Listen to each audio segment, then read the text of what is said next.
Okay, so these are my top 10 favorite movies, and yeah. Oh my god! Okay, so my first number one is Zootopia because it's the best movie in the whole world. Like, well, I can literally watch this movie a million times a day, and it's like so good. So what it's about is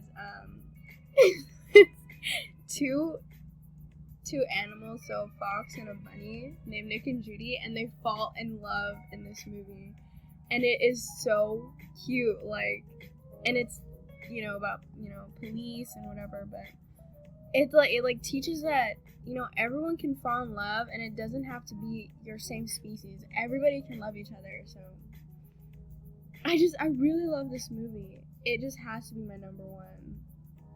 Okay. And then number two has to be I can do bad all by myself. This movie is, I mean, amazing. Like, this movie is about how Taraji P. Henson, she's the main character, and how she's an auntie, and then she has to take care of these three kids, and she's a person who hates kids, and she learns to love them, and learns to not drink and smoke all the time because she works at a nightclub, and she sings for people, and it's from the heart, but she just she thinks that that's all her life is gonna be, but and she's with this really bad person, who cheats and stuff, but she learns that that's not what love is, and love is being happy and feeling good about yourself and having other people feel good for you too. And they go through a lot of hardships throughout the movie, but it makes me cry every time. It's so good. I recently seen this one too, but it's just amazing. And yes, number three is Ghost Rider. So Ghost Rider is so good. Like, this movie has Nicolas Cage in it, and it's so amazing. Like, Nicolas Cage, this movie, like, I remember watching this movie when I was little, and it's so good. Like, it made me be like, man, he's so cool. I thought he was so cool. And it's about how Nicolas Cage is this guy who does stunts, and he learns that at nighttime he can turn into fire, and like is like a skeleton and kills people, and he falls in love with this girl, and it's so cute. But it has to be my number three because it's just a good movie, but it's not like a tear jerker, like, and has real heart, like I Can Do Battle by Myself. And number four is Run All Night, but I think every Liam Neeson movie is just amazing. I love all Takens. Like, I sit through the whole movie and I'm like, oh my god, like, I want to see more. But I remember this movie, it really made me like the whole movie, I'm like, oh my god, what's really gonna happen? Because this time his family isn't taken. It's, he's doing something else, and I don't want to spoil it, but it's just a really good movie. And the ending credits are amazing too. Like, I think I really like the how they directed it too. Yeah, the acting is always good, but I like every movie really of his. But yeah, it's really, really good. And the fighting, oh my god. Okay, 5, San Andreas. So I love any Dwayne Johnson movie too, and he's just such a good actor. But this movie I can watch all the time. I mean, every time I see it, I really don't get tired of it because I think I like seeing like earthquakes and things like that. Like, I think it's so cool to see, and it's so cool to see like people working together when the world is just falling apart. That's really what it is. It's just working together when the world is literally dying because of all these earthquakes. Oh my god, number 6, Selena. So Selena is so sad. Like, this movie, but it's amazing. It's just simply amazing. The story, the romance, the music. Oh my god, it's amazing. Like, it's about it's Jennifer Lopez, and she plays Selena, and it's about a real artist. So this is the true story, and especially how she passed away. It's a true story, like in real life. And but yeah, anyway, this movie is just, it's so sad. It's about, and Jennifer Lopez, I love any movie she's in. This one is particularly perfect because the story is just, it's so sad. And the music is so fun. It makes you want to dance, and she's such a good actress, but it's just, oh my god, it's a really good movie about, her hardships as a musician, how she, grew up, and it's just so cute. And this movie, Enough. Oh my god. Enough is just, it's so scary. Like, Jennifer Lopez, again, is an amazing actress, but when she plays in Enough, it is so scary. Like, it's like a horror movie to me. It's about how she's in this really bad relationship, and, she's fighting to get out, and she's getting beaten every day, and, it's so sad, but she also has a little baby girl, and, she wants to keep her safe. So what she has to do is she finally runs away, and throughout the movie she's constantly running away, and she's fighting, because he wins everything, like the lawyers, money, and he's crazy, he tries to find her any chance he can get. He wants to kill her, but then finally she gets the will to learn how to fight herself, and I don't want to spoil it, but she learns how to fight for herself, and she ends running away, and she lives her life happily with her little baby girl. And it's scary. You're like, while you're watching it, you're on your toes the whole time.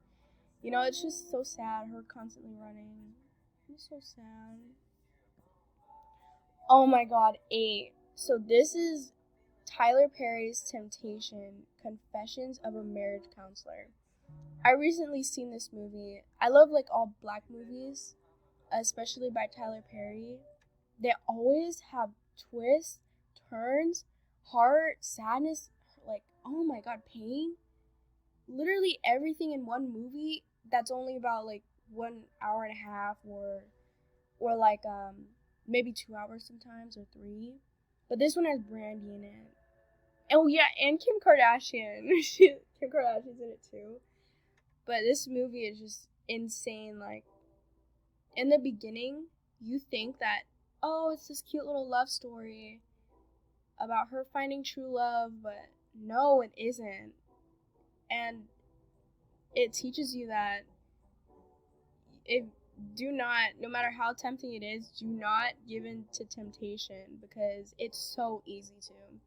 And you pay for it in the end. You pay the price for it. And it's so sad because I really don't like movies that leave off on a bad note. But I know it teaches you something, but it really, like, leaves you on a bad note and makes you like, did I really want to sit through that whole movie and watch that?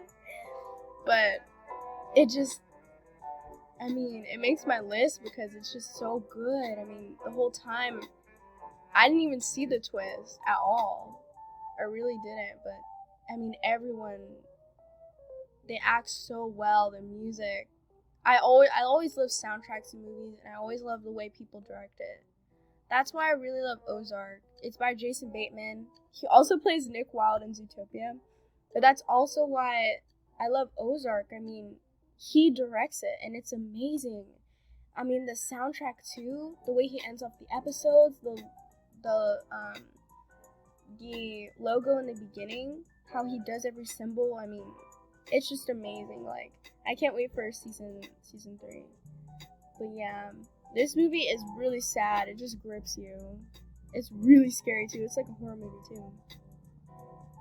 And number 9, Steven Universe, the movie. This is one of my favorites because it's just amazing. Like, it's basically a cartoon musical. But I've been watching Steven Universe for years, and to get a movie, and especially a musical, the music has always been good in Steven Universe. I mean, I know every song, and I love playing on the piano too, but I mean, these songs, I know every song too. It's so good, and it's just so cute. It's a cute movie, and it's so cute. I'm happy that they finally made a movie because Steven Universe is so amazing. The story and how she draws it, the art, I love everything about it. But it's number 9 because, of course, it's just a cartoon, and you know, it's just, of course, there's always conflict in it, but it's nothing like Zootopia. It's nothing like Zootopia. Number 10, La La Land with Ryan Gosling and Emma Stone. Now, this movie is one of my favorites. I mean, I heard the choreography took like months and months to learn. Oh my god, it's a musical movie. Just like, Annie, Old Annie, or The Greatest Showman. Those ones are really good too. But I mean, La La Land is just impeccable. Like, I have the whole soundtrack on my phone. The piano playing, the dancing, the outfits. I mean, the whole premise is jazz. Liking jazz. But I mean, this movie is so good. But it is at my 10 spot because it just, after the first hour, it just is horrible. Like, I don't want to be mean because I really love La La Land, and I really do love and appreciate the choreography and the story and the music especially. I love the dances. I want to learn every dance, but oh my god, how it ends and what happens between these two who fall in love is just so sad, and I guess it's too realistic for my taste. I don't really like, I like seeing happy things happen in movies because it makes you inspired by it, but it's just at 10 because, I mean, I just hate the way it ends, and I don't appreciate that it ends that way. I wish it was a happy, happily ever after, but it isn't. But yeah, that's my top 10 favorite movies, so yeah. Okay,